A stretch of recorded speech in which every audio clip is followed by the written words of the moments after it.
Za mene je teško reći u malo riječi šta je za mene grad Umag, tako da je najbolje da ja to pokažem. Jedan lijep, topao grad, cijeli život sam tu. Umag obožavam. Taran! I love Umag! Uvijek je u srcu grada Umag. Umag slavi svoj dan isto kad ja slavim svoj rođendan. To je prvo što me veže uz Umag. Per me la mia città Umago è la città dei bambini. To je moj rodni grad, to je moja duša. Umago je per me tutta la mia vita, il mio lavoro e la mia famiglia. Za mene je Umag obitelj. Umag me asocira prvenstveno kao grad sporta. Ja sam u Umag došla iz najljepšeg grada na svijetu, to je Split, to svi znaju. Ovo je grad suživota i dobročudnih ljudi. Dal primo mio respiro, Umago nel mio cuore. Kad sam došla, moj Umag je ono kao ljubav na prvi pogled. Došla, vidjela i ostala. Isto tako podsjeća me na grad kvalitetne hrane i ukusnog vina. Za mene Umag je jako dobar prijatelj djece. Za mene je Umag primjer svim gradovima Istre, suživota i tolerancije.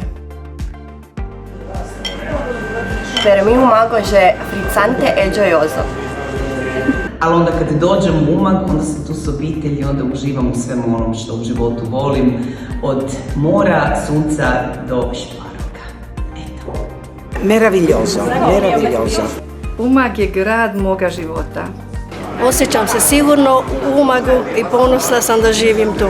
Umag je za mene inspiracija za moj ples. Daje mi energiju za sve izazove koje me čekaju u Milanu. Grad Umag je za mene grad sporta, ljepote, ljubavi i lijepog života.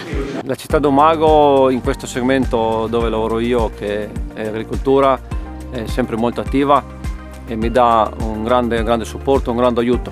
Za mene Umag ima najljepše šetnice. Per me Umago je tutto ok, je ben, se vivi e se lavora. Volim šetati uz more, to mi je prekrasno.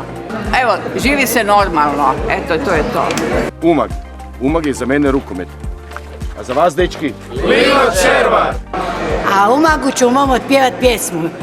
Ja sam skitnica, daljine me vuku, više volim Umag nego Banja Luku.